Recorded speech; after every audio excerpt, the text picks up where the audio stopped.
आपको यह जानने का पूरा अधिकार है कि चीन भारत की सीमाओं में घुसा है या नहीं। इस बारे में कई सारी भ्रांतियां फैलाई जा रही हैं। हर दूसरी तीसरी पोस्ट इस प्रकार की दिखाई देती है कि मिसलीड कौन कर रहा है नेशन को, यानी कि झूठ कौन बोल रहा है। विपक्ष का काम है इस प्रकार की बातों को उठाना, मगर उसके अंदर कहीं हम भ्रम तो नहीं फैला रहे हैं। फोटो में दिखाया जाता है राजनाथ सिंह कह रहे हैं 38,000 किलोमीटर लद्दाख के अंदर चीन ने इलीगली ऑक्यूपाई कर रखा है। वहीं पर अमित शाह कह रहे हैं कि पिछले 6 महीने से किसी प्रकार का इन्फिल्ट्रेशन चाइना की तरफ से नहीं हुआ है। और इसमें बड़ा बड़ा लिखा है कि government is clueless on national security, यानी गवर्नमेंट को पता ही नहीं है कि क्या चल रहा है। मामले की शुरुआत यहां से होती है कि राहुल गांधी कोरोना काल में सबसे पहले मुद्दा लेके आते हैं कि चीन ने लद्दाख के अंदर बड़ा हिस्सा ऑक्यूपाई कर रखा है और केंद्र उस हिस्से को वापस कब लेने वाला है जो बीजिंग ने ऑक्यूपाई किया है। चाहे कोरोना काल चल रहा हो या नहीं चल रहा हो, यह सबसे बड़ी प्रायोरिटी इंडिया की होनी चाहिए और राहुल गांधी ने इसकी ओर इशारा किया। मगर क्या उन्होंने सही इशारा किया था? सत्य का हवाला देने वाले अनेकों प्रकार के पोर्टल अचानक से सामने आ जाते हैं और वो क्या चीज पूछते हैं। वो कहते हैं लद्दाख में चीन ने भारत की भूमि पर कब्जा कर लिया,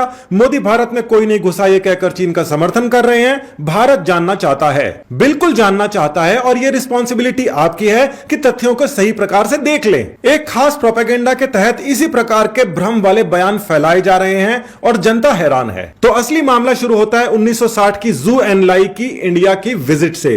ये जू एनलाई कौन थे? ये उस समय चाइना के प्रीमियर थे और माओ जेडोंग चेयरमैन थे चाइनीज कम्युनिस्ट पार्टी के, जिसको हम राष्ट्रपति बोलते हैं। हालांकि वो राष्ट्रपति नहीं होकर सिर्फ चाइनीज कम्युनिस्ट पार्टी के एक सर्वेसरा थे जिन्होंने चाइना के ऊपर कब्जा कर लिया था। 1960 में चाइना के सबसे इंपॉर्टेंट आदमी इंडिया आते हैं, नेहरू के साथ मिलते हैं, फोटो खिंचाते हैं, बातचीत होती है। उसके पहले 1954 की फोटो आप देख रहे हैं जब नेहरू भी गए थे बीजिंग और उसके बाद में कई समझौते करके आए थे। आपको यह पता होना चाहिए कि 1950-51 के अंदर ही तिब्बत का एनेक्सेशन हो गया था। चाइना ने उसको अपने अंदर मिला लिया था। नेहरू जी ने कुछ बोला नहीं था।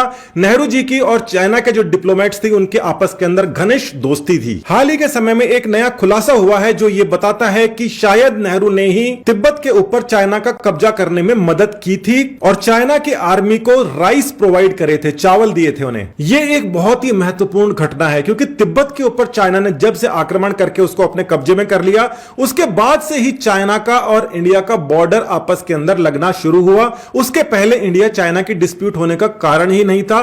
तिब्बत एक बफर स्टेट की तरीके से बीच के अंदर मौजूद था। तो 1950 से 1960 के अंदर आ जाते हैं जब जौ इनलाई इस बार इंडिया आए और उन्होंने नेहरू से कुछ बातें की। उन्होंने कहा कि अक्साई चीन वाला एरिया एक समय में तिब्बत के अंदर आया करता था, तो हमने तिब्बत के ऊपर आक्रमण करके उसको मिला लिया है, तो अब अक्साई चीन को भी हमको आप आराम से ही दे दीजिए। मगर इन सब चीजों के ऊपर बात नहीं बनी और नेहरू ने बिल्कुल मना कर दिया कि ऐसा नहीं होगा, हमारे यहां डेमोक्रेसी है और मुझे जवाब देना पड़ता है। आगे बढ़ने से पहले यह बात महत्वपूर्ण है कि क्या तिब्बत के ऊपर आक्रमण करके कब्जा करने में नेहरू ने उनकी मदद की थी या नहीं की थी, और यह सोर्स आया कहां से, यह इंफॉर्मेशन आई कहां से? तो यहां पे लिखा है कि Arpi comes with N explosive revolution. Arpi नाम के एक राइटर लेकर आए हैं और यह क्लॉड अर्पी की वेबसाइट है जहां पर उनके बारे में सब कुछ बताया गया है। काफी ज्यादा ऐतिहासिक समझ के साथ ही में ये बहुत ही इंटेलेक्चुअल इंसान भी हैं। इनका जन्म फ्रांस में हुआ था। ये एक डेंटल सर्जन थे। उसके बाद में इनकी हिस्ट्री के अंदर और जियोपॉलिटिक्स में काफी रुचि होने की वजह से वो 1972 में यात्रा करते हुए इंडियन हिमालयाज के अंदर आए। यानी कि ये विदेशी हैं जिनका इंडिया, चाइना के अंदर और पाकिस्तान के अंदर जो इंटरेस्ट है वो कुछ खास नहीं है। किसी भी दिन ये वापस भी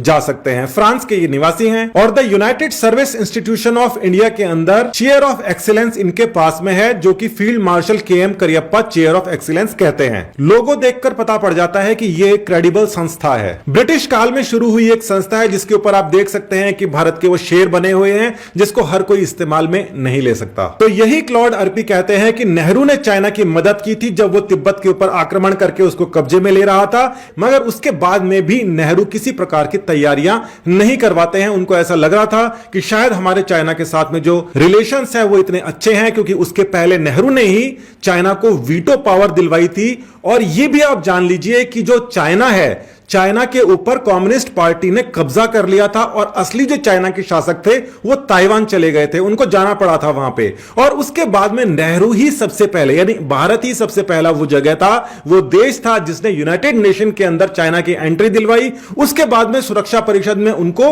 वीटो पावर तक दिलवाई और उसके बाद के अंदर हम यहां पर चल रहे हैं अक्साई चीन वाले मामले के ऊपर। असदुद्दीन ओवैसी तो इसके आगे एक नई कहानी शुरू कर रहे हैं। उन्होंने पूछा है कि चीनी रक्षा मंत्री से 1000 वर्ग किलोमीटर भारतीय क्षेत्र को बिना शर्त खाली करने के लिए कहने जा रहे हैं, जो उन्होंने पिछले 4 महीनों में लद्दाख में कब्जा कर लिया है। अब हमारे देश के अंदर तो यह चल रहा है, मगर चाइना क्या कह रहा है? चाइना की एम्बेसी कह रही है कि इंडिया हमारे LAC के अंदर घुस गया है और पैंगोंग त्सो के अंदर कई जगह उन्होंने कब्जा कर लिया है। बात अब तक आपको क्रिस्टल क्लियर हो चुकी होगी। राहुल गांधी कह रहे हैं कि जो हमारा एरिया कब्जा किया गया था उसको मोदी वापस कब ले रहे हैं। ओवैसी ये कह रहे हैं कि 1000 किलोमीटर का जो एरिया है, वर्ग किलोमीटर है, उसको राजनाथ सिंह जी वापस कब ले रहे हैं। और बीजेपी के जो समर्थक हैं वो इससे अलग ही कहानी बयान कर रहे हैं और यह भी कह रहा है चाइना कि चाइना ने कभी भी क्रॉस नहीं किया कोई सा भी बॉर्डर। तो हमें इस सवाल का जवाब चाहिए जो हिमांशु गौड़ ने उठाया है कि राहुल बाबा आप बताओ, आपके पड़नाना के समय